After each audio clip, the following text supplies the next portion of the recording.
How is it that music can evoke passion and so delicately hold sway over our moods and even thoughts? Aristotle reportedly said, "Music directly imitates the passions or states of the soul." Hence, when one listens to music that imitates certain passion, he becomes imbued with the same passion. In short, if one listens to the wrong kind of music, he will become the wrong kind of person. But conversely, if he listens to the right kind of music, he'll tend to become the right kind of person. When is music just great and passionate and a song that speaks to the soul? And when is music being used to manipulate, to manage, to market, and to get everyone in line? It seems that good music just grips you and makes you want to listen to it, and I've always wondered why. It is perhaps no surprise that music can alter mood and emotion, even to the point of mind control. An article in 2012 from the Scientific American, a mainstream publication with general establishment credentials, published "The Power of Music, Mind Control by Rhythmic Sound." It reads, "You walk into a bar and music is thumping, all heads are bobbing, feet tapping in synchrony. Somehow the rhythmic sound grabs control of the brains of everyone in the room, forcing them to operate simultaneously and perform the same behaviors in synchrony. How is this possible? Is this unconscious mind control by rhythmic sound only driving our bodily motions? Or could it be affecting deeper mental processes? The mystery runs deeper than previously thought. According to psychologist Arnett Schrimmer, rhythmic sound not only coordinates the behavior of people in a group, it also coordinates their thinking. The mental processes of individuals in the group become synchronized. This finding extends to the well-known power of music to tap into brain circuits, controlling emotion and movement to actually control brain circuitry of sensory perception.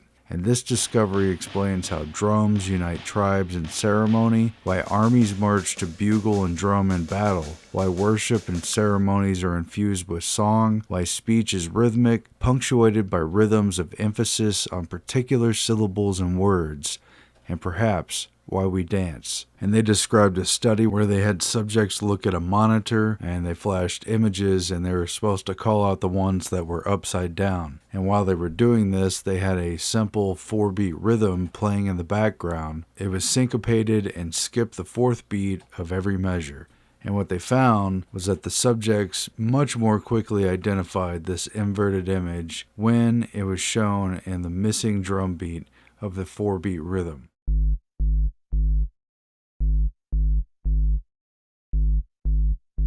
Especially compared with when they showed the image randomly or out of sync with the beat, and even on the beat itself, because the anticipation of the skip beat, the conditioning to expect that to happen, caused the brain itself to pay more attention during that part of the rhythm. It was a rhythm of heightened expectation, and they found that the mind, trying to call out these images, had superior performance on the anticipated beat. And they found that the EEG recordings showed the waves of brain activity, both alpha and beta waves, became synchronized around the auditory rhythm. Perception of the external world entering our mind through our eyes is affected by the rhythm of what we hear. In beat with an auditory rhythm, it's not some kind of long drawn out meditation or hypnotic effect. It happens as soon as the brain interacts with music.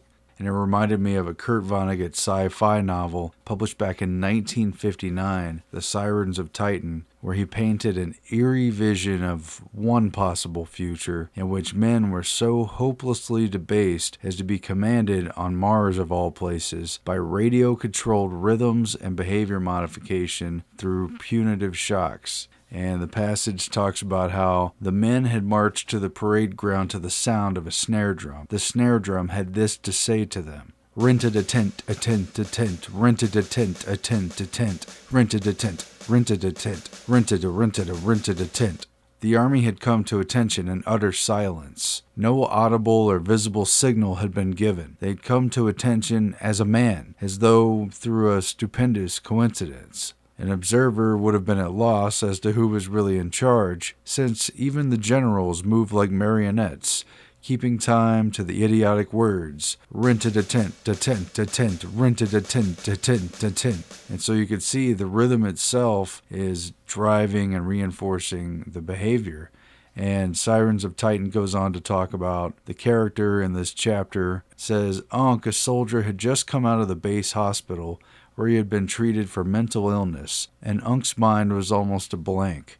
At the hospital, they told him what his sergeant's name was, what a sergeant was at all. They even had to explain to Ankh that there was a radio antenna under the crown of his skull, and that it would hurt him whenever he did something a good soldier would never do. The antenna would also give him orders and furnish drum music to march to. They said that not just Ankh, but everybody had an antenna like that. Doctors and nurses and even 4-star generals included. They gave Ankh a small sample of the pain his antenna would stick him with if he ever did anything wrong. Back on Earth, things aren't quite that bad, at least not yet, but the possibilities are staggering. A separate article in Scientific American also explored the tonal effects of music on how we think, and this is a much more general area, but they figured out definite specific moods just from the arrangement of the music itself. It has something to do with the degree of harmony that is perceived by the brain. For example, the difference between a perfect fifth in the transition of music notes according to the Pythagorean tradition as compared with, say, a very discordant or disharmonious but sometimes more intriguing minor scale. But again, that's all music theory stuff that I don't really fully understand. Nevertheless, it was the ancient Greece figure Pythagoras, better known for his mathematical theorems and geometry, who identified the major musical scales based on identifying the mathematical principle behind harmonics and the length of a vibrating string. Pythagoras considered music to be number and time. He reportedly said, "Number is the ruler of forms and ideas and the cause of gods and demons." And he reportedly went around performing, quote, soul adjustments using his music as a tool of correction. There are numerous accounts of Pythagoras using music as a tool of intervention to calm enraged swordsmen, crossed lovers ready to kill their rivals, and drunken pyromaniacs determined to burn down the homes of women who rejected their advances. In each case, a stirring Phrygian mode of music was found playing at the scene, and Pythagoras arranged to switch the music to a slow and dirge-like spondaic mode, proving the rhythm had the power to calm them, usually instantaneously. This book, Sacred Sounds, Transformation Through Music and Word, says the 7-string lyre is a symbol of the mysticism of the universe. Each string is related to a mood of humanity, to a subtle body, to one of the 7 major planets, and to one of the 7 planes of life. Each string has reflected within it an aspect of the human soul and the laws of science and art. The lyre has been associated with many ancient masters and myths. Students of Pythagoras were trained in its use. They used it on people who had illnesses, and they restored balance with these tones.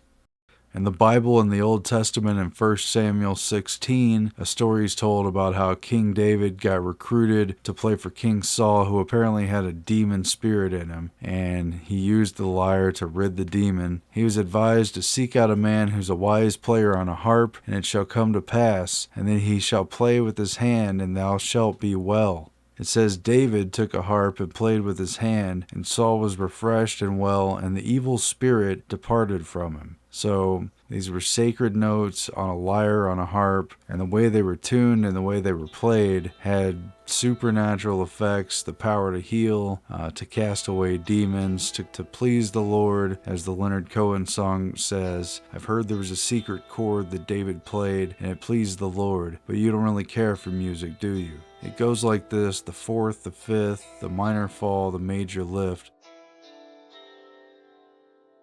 Well, the Scientific American article from 2014 discusses how music changes the way you think and encourages literally different frames of mind. And it starts out basically talking about the arrangement of music and the particular scales that are used. Hum the first 2 notes of the Simpsons theme song. If you're not a Simpsons fan, then Maria from West Side Story will also do.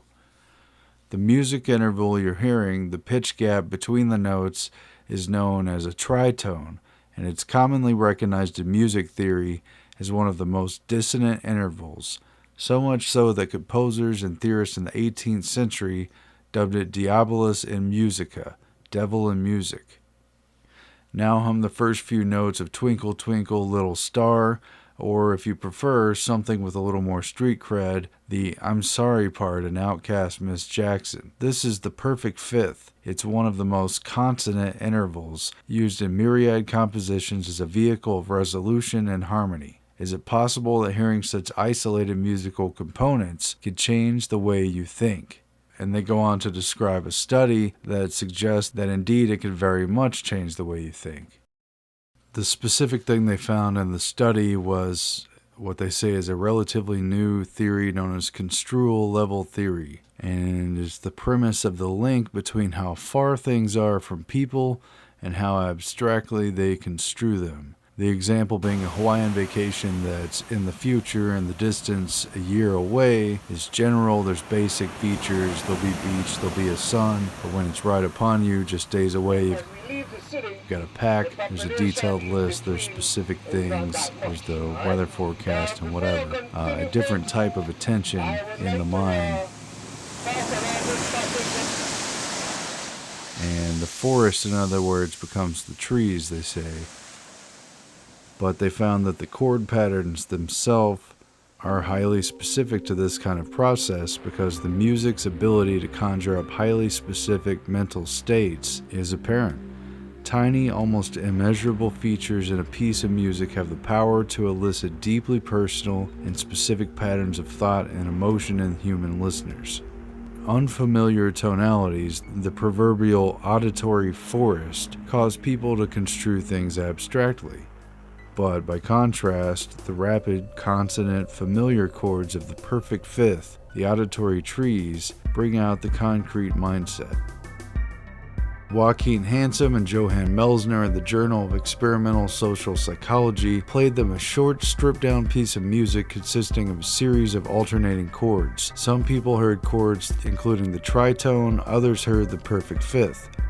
They asked them to take a list of shopping items and organize them into groups. They would see whether they thought of detergent and paper towels as the same category. But the tritone people formed fewer categories than the perfect fifth people, indicating they were thinking broadly and more inclusively. People who were exposed to the tritone type of music samples were more likely to be swayed by aggregated information, a 5-star must-have. But the people who heard the fifth, the very harmonious note, had the reverse reaction. They were more likely to be swayed by an individual review. So kind of interesting.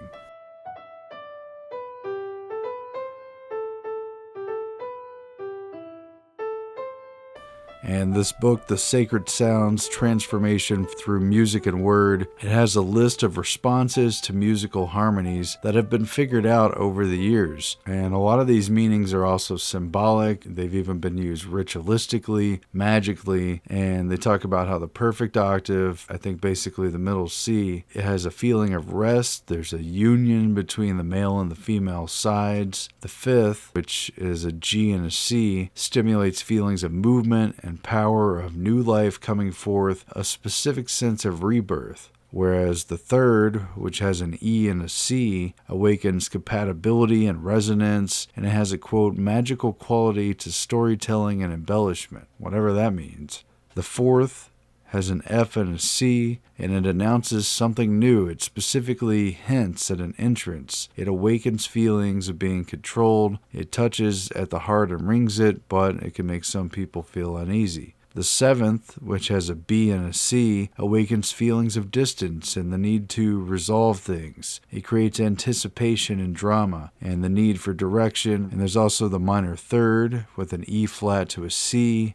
It specifically carries sadness and depression and a vagueness of direction and disharmony, and so forth and so on. These modes were all worked out back in the Greece days, back with Pythagoras, and then many of them were picked up again by the church, but several of them were not used very often because either they had a taboo quality to them or they were only appropriate for very specific purposes. And so a lot of stuff ended up just coming out in the basic major and minor key. And a lot of these other modes were forgotten over the past couple hundred years, up until the rise of rock music in the 50s, 60s, 70s, and so forth. That a lot of particular movements were underway during this time period to use the music scene as a radical reshaper of the youth culture, to have people reveling in freedom and individuality, but to also have them behaving in ways that are both predictable and useful to the powers that be, who incredibly turned loose on a whole generation not only copious amounts of mind-altering drugs that had just been tested by the government under secret human experimentation,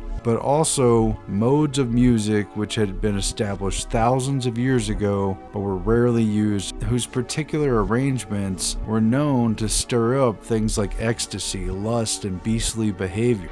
I guess the music in the background, I wasn't even conscious of the music, but I could actually hear the crowd, and it gave me a big feeling inside. You know? Anger and violence could be aroused by the music, or alternately, calmed down. And one mode in particular is so disharmonious that it has long been believed to be of the devil. Distortions of perception and thinking. It's kind of melting together, melting together and then coming apart and vibrating. But it's all moving. That's what's incredible. At its core, music consists of the interplay of melody, harmony, rhythm, the beat, and so the particular notes matter. Anyway, I heard about these 7 different modes, and I did a lot of looking up until I found some information that kind of correlated each of them, and it's very interesting, the kind of musical manipulation, the kind of messages that were being sent to the youth throughout this time period when you think about a lot of the bands that were involved in using very particular types of music. And of course, after a while, it just spread everywhere, and it's not necessarily bad. It depends on how it's used. This is just the way that it is. So the first is the Lydian mode. It's a major key, major with raised fourth. And it's known for being fast, frenetic, energetic, woken, attention-getting, and perhaps a bit agitating. It's associated with morning and the rising up in the morning, as well as with the Mars magical energy. And the scale's based on all white keys, F, G, A, B, C, D, E, F. And this includes music like the Simpsons theme, the Jetsons themes, very rising and upbeat straight from the beginning. Dreams by Fleetwood Mac, Free Will by Rush, Jane Says by Jane's Addiction, Hog Heaven by Frank Zappa, Here Comes My Girl by Tom Petty, Tonight, Tonight by the Smashing Pumpkins, and plenty of other songs, just a few examples. And so this mode was only used in certain instances. What was used much more widely was the standard mode, known as Ionian, and this is the major key, it's a standard major, and it's the basic C scale. It starts with middle C, C, D, E, F, G, A, B, C. This is your basic do, re, mi, fa, sol, la, ti, do. And it has attributes of being very harmonious, of promoting health and friendship, and it's associated with the middle of the day time and the sun's magical and symbolic energy.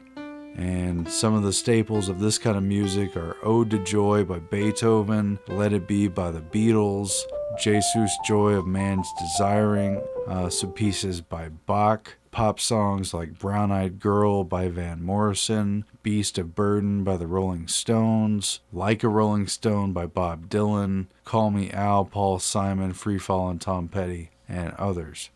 So for a long time, that was the kind of music that everything was based on. But then in the explosion of counterculture, you also had these other modes coming out of the woodworks, being revived, and since they have a particular determination on behavior, emotion, attitude, you've got to ask yourself why they were brought out at a particular time and why certain bands use them a lot. A good example of that is the Mixolydian mode, which is also considered a major key, and in ancient Greek terms, this was the Dionysus mode. It was known for inducing ecstasy in listeners and associated with an afternoon Jupiter magical / symbolic energy. And this is also just on the white keys, starting with G, G, A, B, C, D, E, F, G.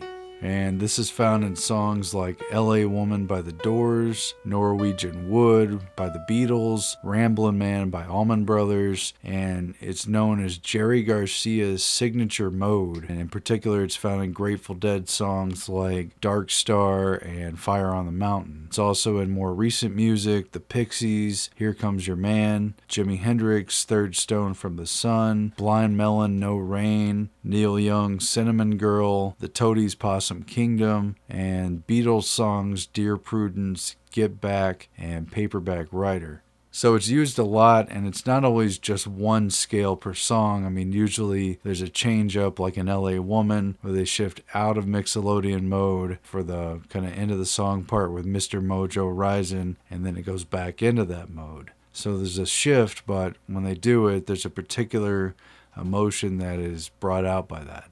Another big one that was brought out, particularly in the counterculture of the 60s and 70s, was a much heavier use of Dorian mode, which is a minor key, and it's very old-timey. In the old days, it was very common. It was folksy, it's often haunting, and it's associated with evening and Saturn symbolic magical energy. And this is a scale that starts with D, E, F, G, A, B, C, D. Starts with D. Some people consider this to be very Pink Floyd-esque. It's also found in The Doors' The End, the very long, drawn-out, haunting song. Riders on the Storm, another Doors song. Another Brick in the Wall, Part 2 by Pink Floyd. Scarborough Fair by Simon and Garfunkel, and more recently Wicked Game by Chris Isaak. Also Horse with No Name by America, and Mad World, It's a Mad World, and on and on.